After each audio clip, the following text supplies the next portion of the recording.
Este vídeo eu estou fazendo como um requisito parcial para cumprimento das atividades, encerramento, inclusive, das atividades referente à disciplina surdo-cegueira e deficiências múltiplas, contextos e práticas educacionais. Essa disciplina ela foi ofertada esse semestre, primeiro semestre de 2022. Tem muito material, foi ofertado muitos PDFs, artigo, links para estudo, muito. Tem um e-book, que foi o material que eu escolhi para estar expondo aqui, muitos vídeos, muito relato, muita experiência. Então, embora o curso ele seja EAD, nós estamos adquirindo uma experiência muito ampla, tanto quanto um dos melhores cursos presenciais. Muita contextualização, situações, problemas, criado, ofertado durante o curso, né? E também o estágio, mesmo sendo EAD, ele nos oferece essa contextualização, essa integração com outros profissionais, onde a gente começa a fazer essa busca, entrevistas, pesquisar e entrar em contato realmente com quem está ali com a mão na massa. Para organizar um pouquinho o meu estudo, eu fui organizando ele num PowerPoint, que eu vou estar passando aqui enquanto eu vou falando, apenas para organizar a minha fala. Deixa eu dividir aqui com vocês. Eu escolhi, a princípio, esse texto que ele foi o texto base para a nossa disciplina. Ele é da professora Vanessa Cristina Paulino e Mariana Cristina Pedrino. Ele é um e-book, ele está organizado em 6 capítulos, sendo que o 5º capítulo é a síntese final e o 6º seriam as referências. O material é ótimo, riquíssimo, bem abrangente. Os outros também são, mas esse eu gostei mais, eu achei que ele está direcionando bastante.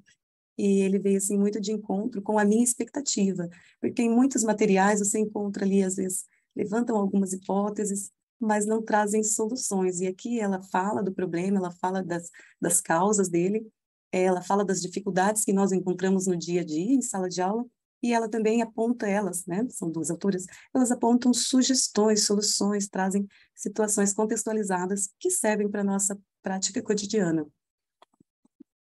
Primeiramente, elas falaram da perspectiva histórica, definições, classificação da surdo-cegueira. Já nesse capítulo, logo de início, eu gostei bastante, porque ela traz aqui uma explicação do que é a surdo-cegueira. Lá mais para frente, no 2º capítulo, ela fala que é uma deficiência múltipla sensorial. No entanto, ela não se enquadra, né, ali dentro da legislação como uma deficiência múltipla, ela é uma deficiência única, mas também ela não é tratada separado, porque o material que ele fala, a lei mesmo, quando fala das deficiências, ela traz a surdez e ela traz a deficiência visual, ela não traz a surdo-cegueira. E a surdo-cegueira realmente, ela tem características específicas dela. E ela trouxe essas figuras aí representando essas deficiências. Na amarela ela colocou como deficiência visual, azul, a deficiência auditiva ou surdez. E quando eu junto essas 2 cores, eu tenho a cor verde. A junção dessas 2 deficiências forma uma nova deficiência, que seria a surdo-cegueira, que é uma deficiência múltipla, mas é no campo sensorial. Para ela ser considerada, a pessoa que tem essa deficiência, ser considerado que tem uma deficiência múltipla, ela precisa estar associada a alguma outra barreira, ou seja, uma outra deficiência. Elas falam bastante, traz referências, né, à lei, ela aponta quais são as deficiências que são tratadas. Surgimento da surdo-cegueira. Ela fala ali do que ele pode ser congênito ou adquirido, também é classificado, são classificados separado, é claro, né? Ela fala da deficiência auditiva, que ela pode ser leve, moderada, acentuada, severa ou profunda. E também a visão ela é classificada como, ela divide-se, né, em cegueira ou baixa visão. E para saber o grau de cada indivíduo, tem que ser feita uma medida de tudo isso aí, para saber se ele é um surdo cego total, se ele tem algum resíduo visual ou auditivo, qual seria esse resíduo. É interessante ressaltar que quando eu trago o termo congênito, isso significa antes da aquisição da linguagem. Geralmente isso acontece muito já na gestação. E o adquirido, ele é depois. As causas podem ser inúmeras, entre elas acidentes, tumores, entre outras. No 2º capítulo, elas tratam da deficiência múltiplas, definições, causa, prevenção, características e princípios da aprendizagem.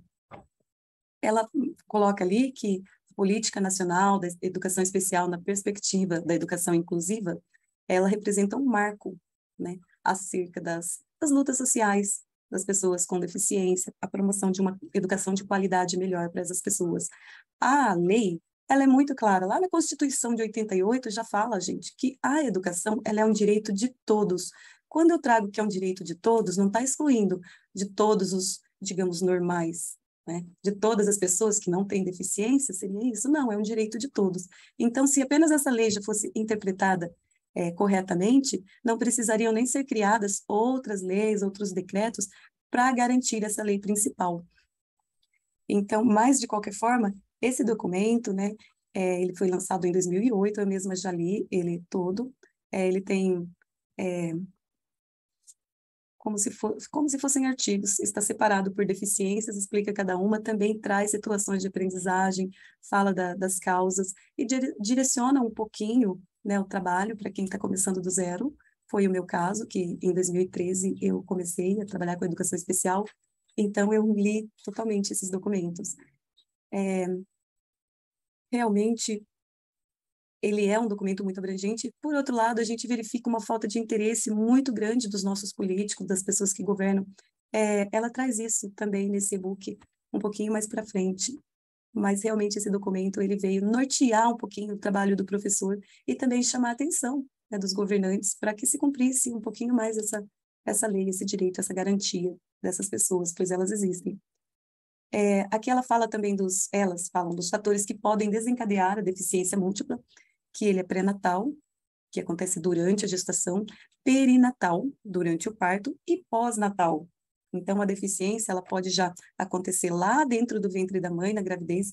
As causas são várias, pode ser medicamentos, drogas, doenças infecciosas.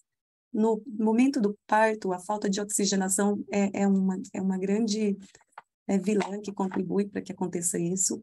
E no pós-natal também são outras consequências que pode acontecer na vida desse ser humano, que são traumas, acidente, criança que cai, machuca a cabeça, doenças infecciosas, tumores, entre outras.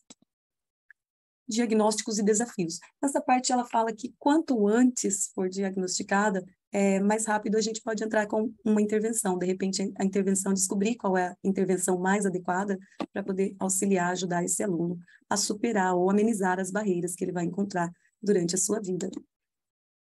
Intervenção pedagógica para educandos com surdo-cegueira, abordagem coativa. Esse coativa é aquele fazer junto, né? Eu achei assim muito rico o depoimento. Eu já tinha assistido o filme da Anne, que retrata a história da Ellen Keller, da Anne Sullivan, que foi a professora que alfabetizou ela, que era uma surdo-cega. Eu sabia, eu já vi relatos depois que ela, né, prosseguiu com esse trabalho, auxiliando outras pessoas surdo-cegas. Eu não tinha lido ainda, e durante a leitura desse book, eu vi o relato, que para mim foi muito marcante, da Ellen Keller falando, né, que quando a professora ofertou para ela uma boneca e fez ali na mão dela a datilologia da palavra boneca, e ela associou aquilo àquele brinquedo que ela gostou tanto de ter, e mesmo sem saber o significado, ela passou a repetir aqueles sinais, né?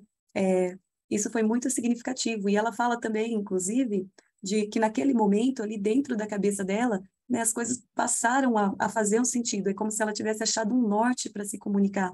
E é muito rico isso. E esse coativo, essa abordagem coativa, ela vem representar isso, ela vem nos direcionar para isso, que o coativo é fazer junto. Não é porque o aluno é surdo-cego que eu tenho que ficar focando na deficiência dele o tempo todo e não dar para ele oportunidades de experimentar, né?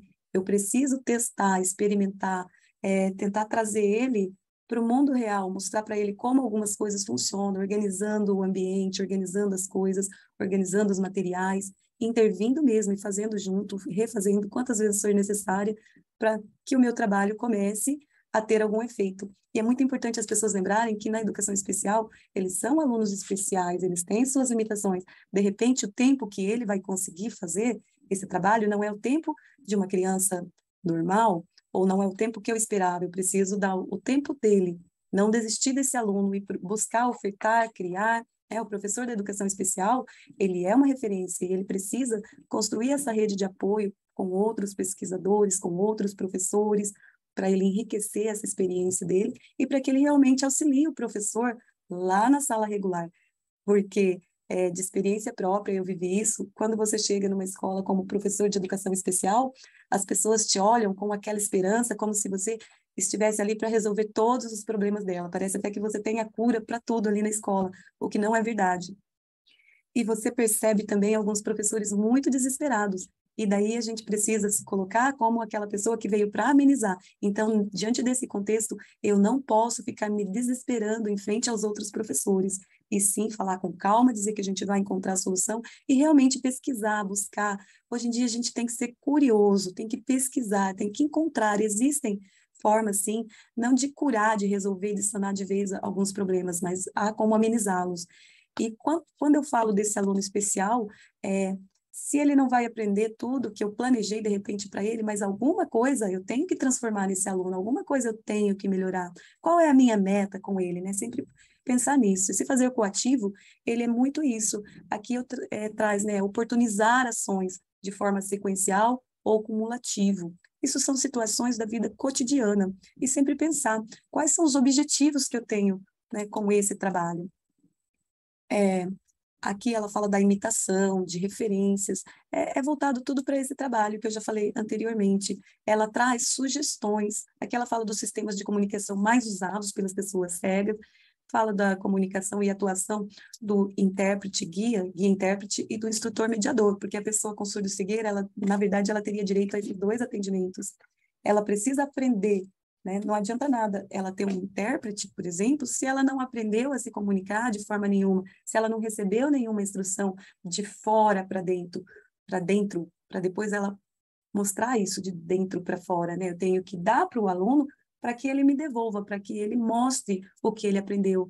E como a visão, ela é um campo muito abrangente de aprendizagem, assim como a audição, e a pessoa com surdo-cegueira, ela não tem isso, eu vou ter que explorar o tato dessa criança, eu vou ter que explorar outras coisas. Então, eu tenho sim que colocar objetos na mão dela, que sejam em forma de miniatura ou mesmo em tamanhos reais. Ela traz aqui esses objetos de referência, coisas do dia a dia.